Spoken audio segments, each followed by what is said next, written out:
Well,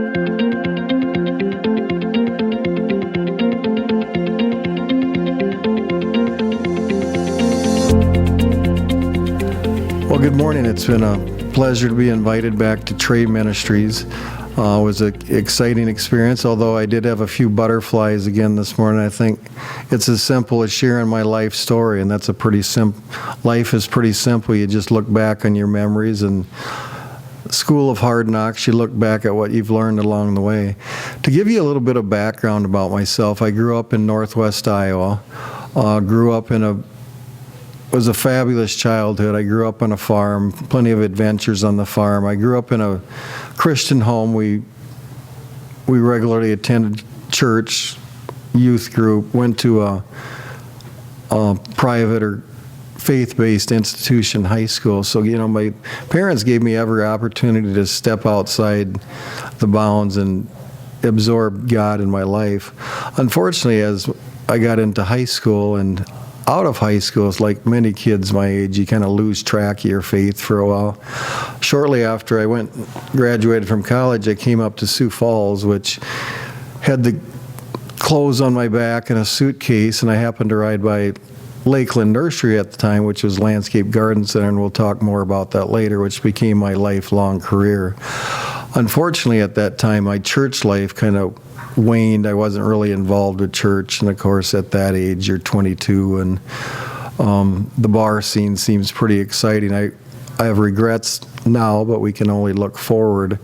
But I had a good influence on a lot of people. Fortunately, I loved my career. I was just simply passionate about it. I kind of stumbled across it by chance. I always say I was going to work there till I could find a real job, till I got enough money for an apartment. So in the meantime, I stayed in the Deluxe Motel, which for any of you that are locally from, it's probably not the most sought after environment to be in. So that was a pretty humbling experience. But eventually I got an apartment and things settled in. And I want to, whoever's going to be hearing this video, I just want to reaffirm that just because you've grown up in the way of God doesn't mean you're going to stay there.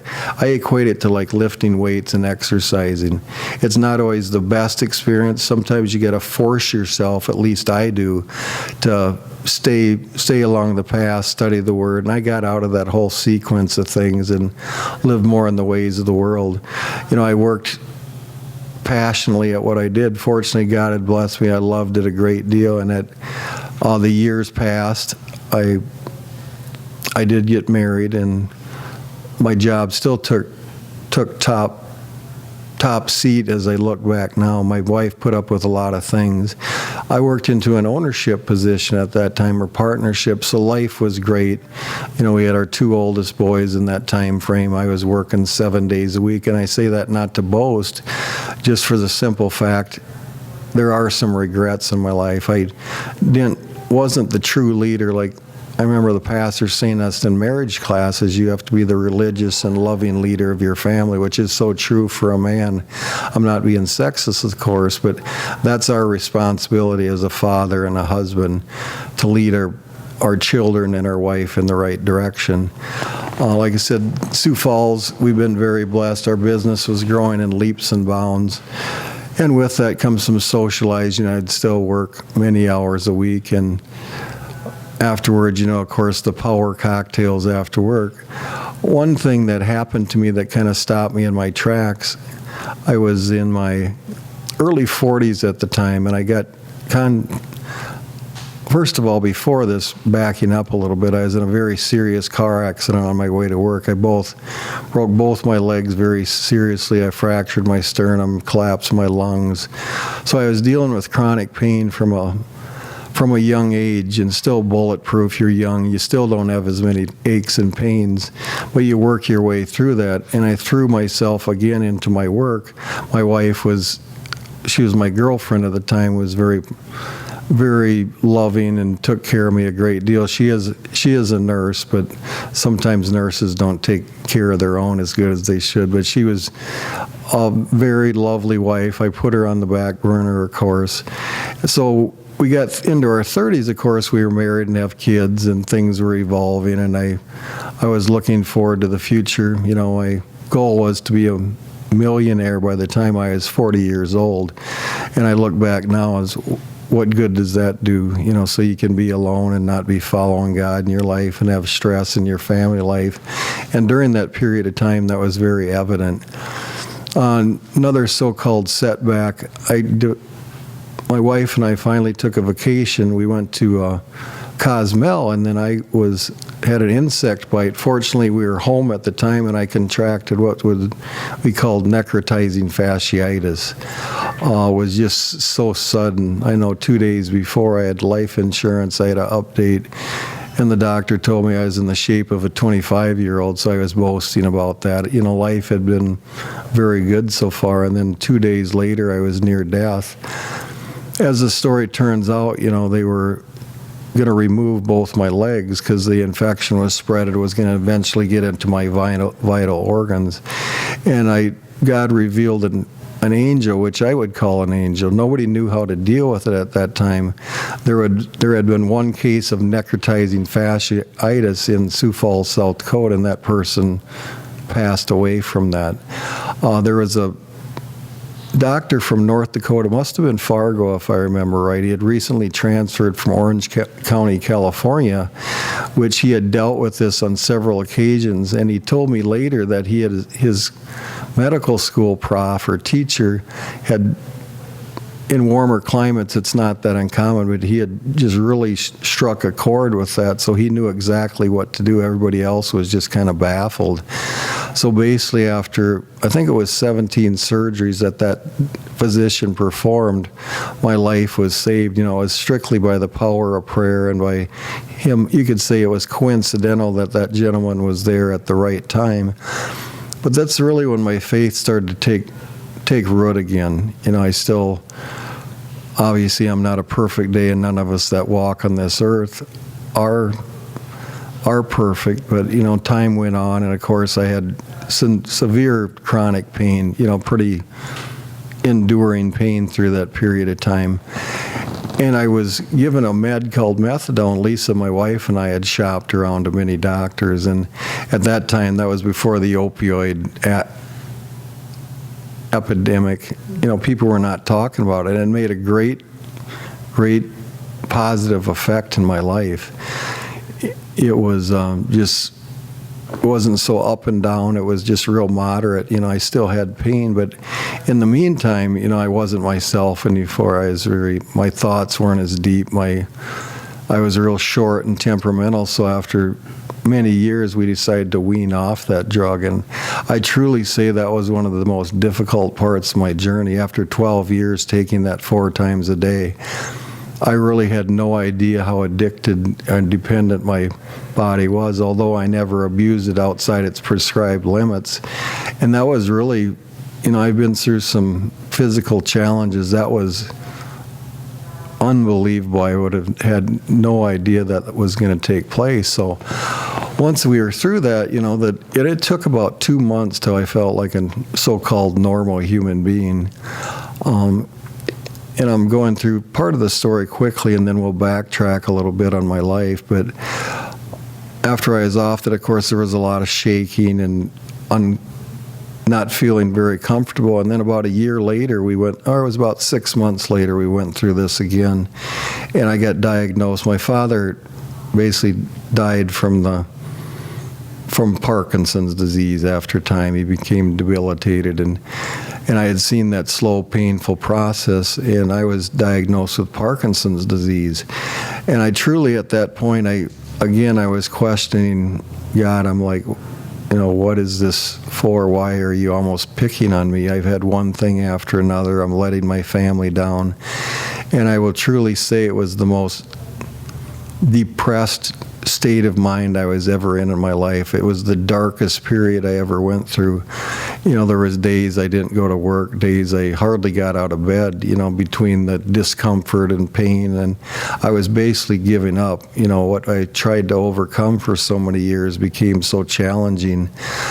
So slowly on, with some counseling and pain counseling and doctor's visit, I came to the acceptance that I had a debilitating disease. It wasn't going to get better. My pain wasn't going to get better.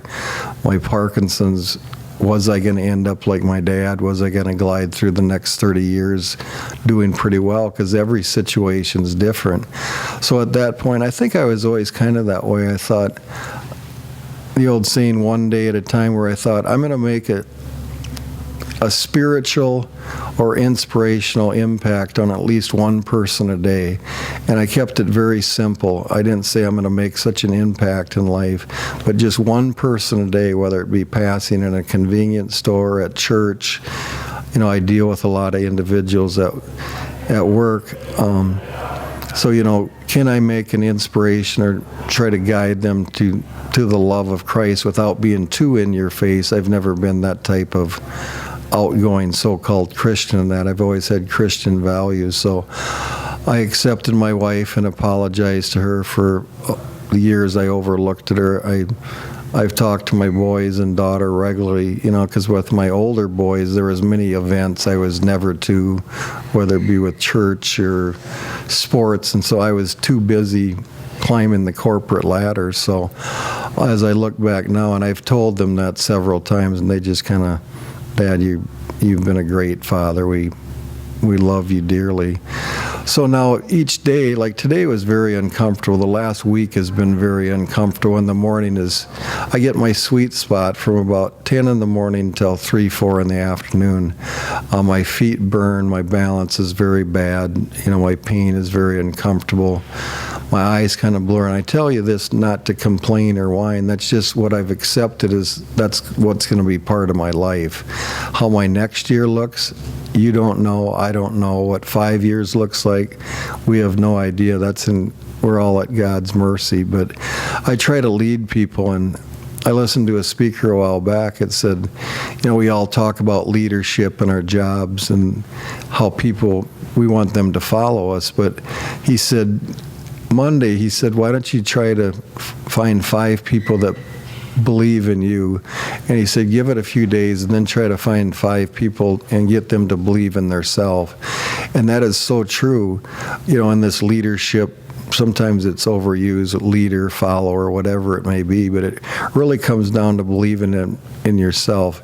Do I think as quickly as I used to? Am I as quick on my feet, so-called, as I used to be? No. Do I have some discomfort? But the response to your ability, and I never looked at it like that.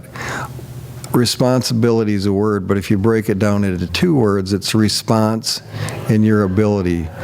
And at that point when I was going through that dark time, I thought, how am I going to respond, and what's my abilities? My abilities may be less than they were 10, 15 years ago, but how I respond to the abilities I have right now is very important.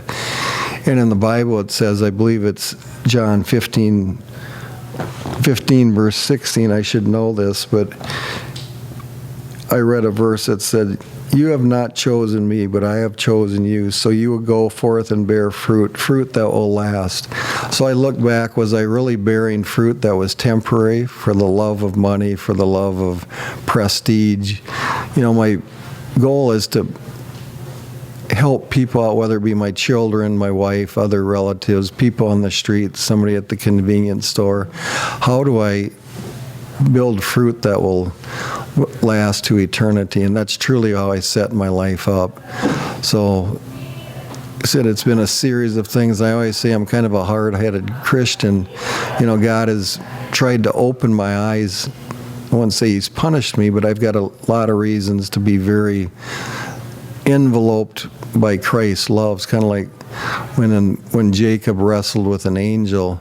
It says in that verse that God blessed him by putting a thorn, or basically limiting his ability on his feet, to not punish him, but to bless him, to make him more aware that you're dependent on God. So I think that's where I'm at in my life. Obviously, I'm not perfect, but I just keep pressing forward. So many people have said to me, I just can't believe how you do this. And it's truly not me. It's God.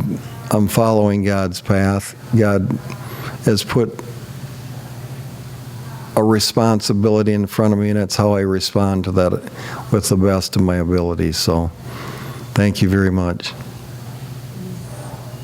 Thank you. Is that good? you so much. Sorry, I cried.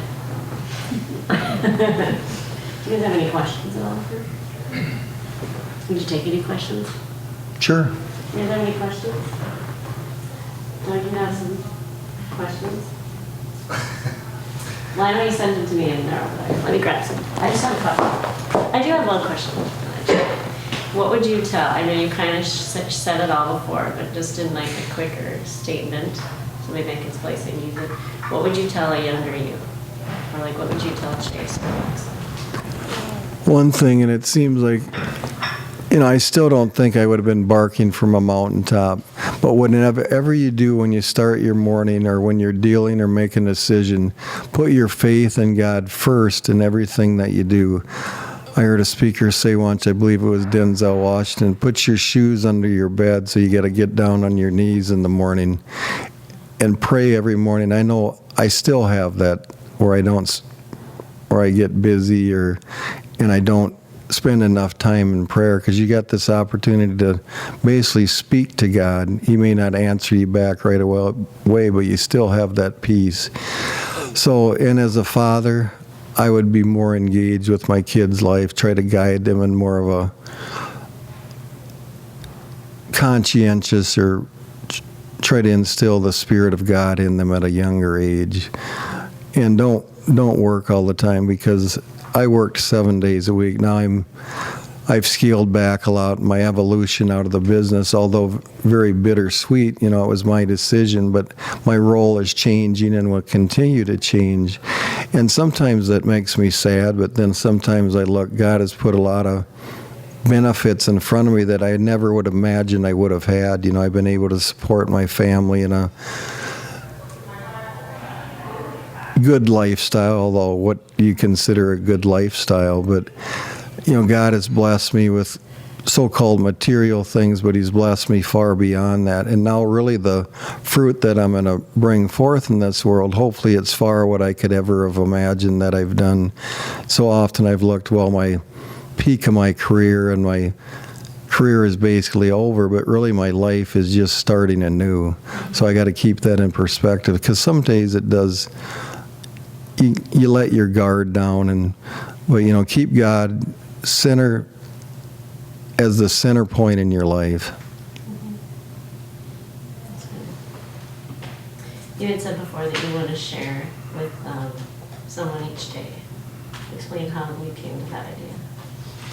Well, basically what it says, it's kind of a selfish way. I've always kind of been a people pleaser, but I didn't realize that at the time. But how can you direct them? I think people observe individuals more than we even realize, whether it be somebody at the convenience store where you compliment them on their hair. It drives my kids nuts when we go out to dinner, because I'm always, and it's sincere. It's kind of like going back to Dale Carnegie, how to win friends and influence people, because you can influence people however you direct it.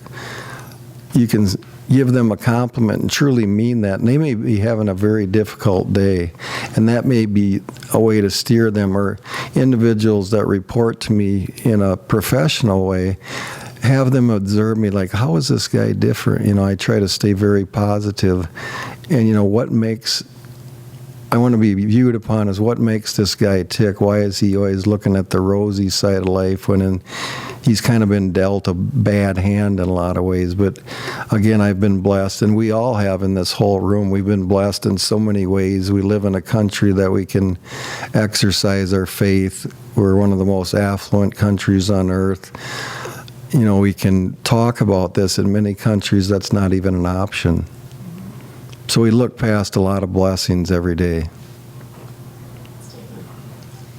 You had mentioned that you were at that depressed state and how hard that is, and today it is.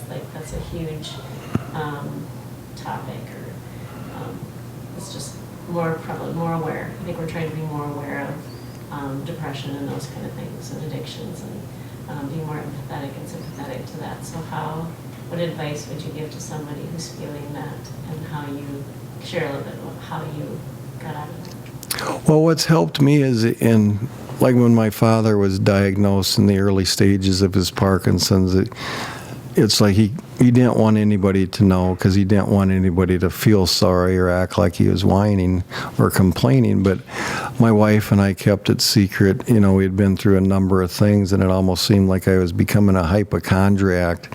You know, it's one thing after another. But what has truly helped me, and it's kind of a selfish thing in a way, you remove yourself from that isolation, because it's easy to isolate yourself.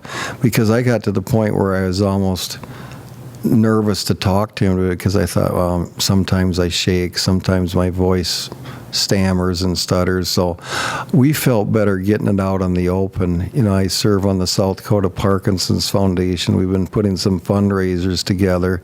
So of course I got skin in the game, so I can be an influence on somebody that may have been recently diagnosed with Parkinson's and truly say, life does not end. It's just basically a new beginning, because you first get the initial diagnosis, you think, oh, it's over with now. I have nowhere left to go. So basically with mental health, it gets a stigma. I've been viewed, I think, as a good person most of my life and a success in business.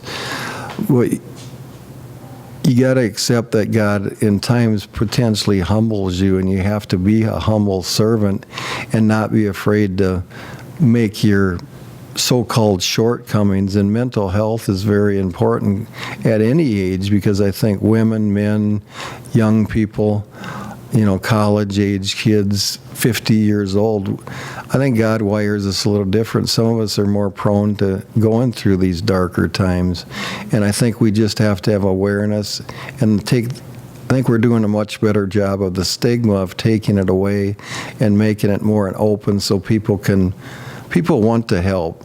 You know, 99 out of 100 people want to reach out and help somebody that's struggling either physically or psychologically.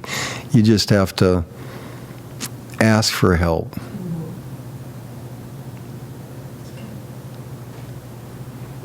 Anybody else? I have lots of questions for you, but one of the things Trey is trying to do is provide that bridge between kids that maybe have gone to church when they're young and plan to go to church again when they raise a family. And there's an intermediate stage, and a lot of kids in this intermediate stage are on a path that they probably know isn't the greatest path in the world, but it's their path. How do you get people to change direction in that path that are maybe going down a little bit of a bad road or maybe just stuck in something? How do you motivate them to change their path? What is it that you've changed your path on a number of different occasions in life? And I know life itself has helped you change your path. If life isn't something that makes you change your path, how do you get them to switch mentally from going down this road to going down that road? Well, I think that's a terrific question. You know, very well said, because I think it's lack of things to do. Like when I first got to Sioux Falls, there wasn't a Trey ministry. Obviously, there was youth groups and that type of thing.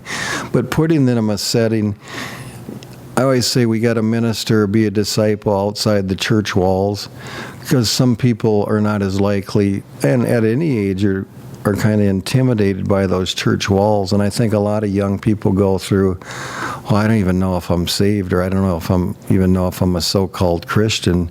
So I think teaching the young people that are engaged or more on fire with Christ and their relationship with God is recruiting disciples so they can truly be an influence on those people, whether it be subtly or more outward in a different way. So I'm on a board called where it actually is about teaching discipleship, and that's definitely outside my true comfort zone to go talk to somebody about my relationship with salvation in Christ. But I think it's kind of like a mental health thing. We got to break down those religious barriers where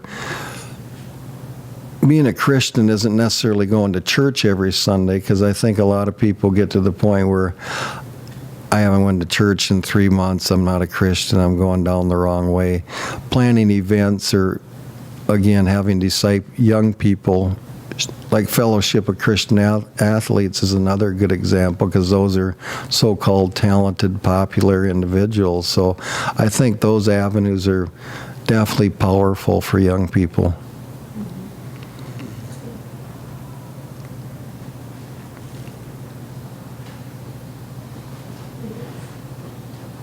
Alex? What was like the turning point in your mid-20s where you knew that the path that you were heading to wasn't right, and you need, like you know that it's not right, so you know, right? So what was that bridge that made you cross to the other path? Well, I think at that time I got married. I believe I was 27, shortly going to be 28, and I married a wonderful girl who faith was first in their marriage too. Our marriage has obviously had its ups and downs like every marriage, but she kept me grounded.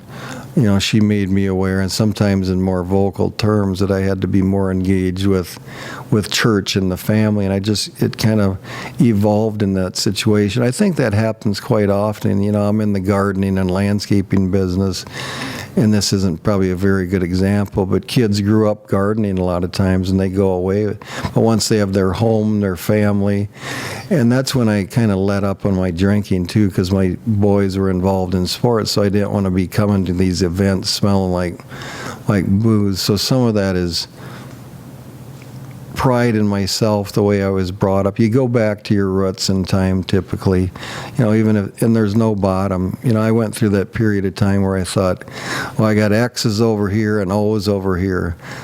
O's being the bad things they've done, X's are the good things, and it seemed like the O's always outweighed so it was almost, I was always on a guilt trip with my religion. But when it comes down to is when Christ died on the cross for you, basically wipes out all those X's and O's, and you can't be saved by just doing good works. You have to truly believe that the spiritual part of Christ died for your salvation.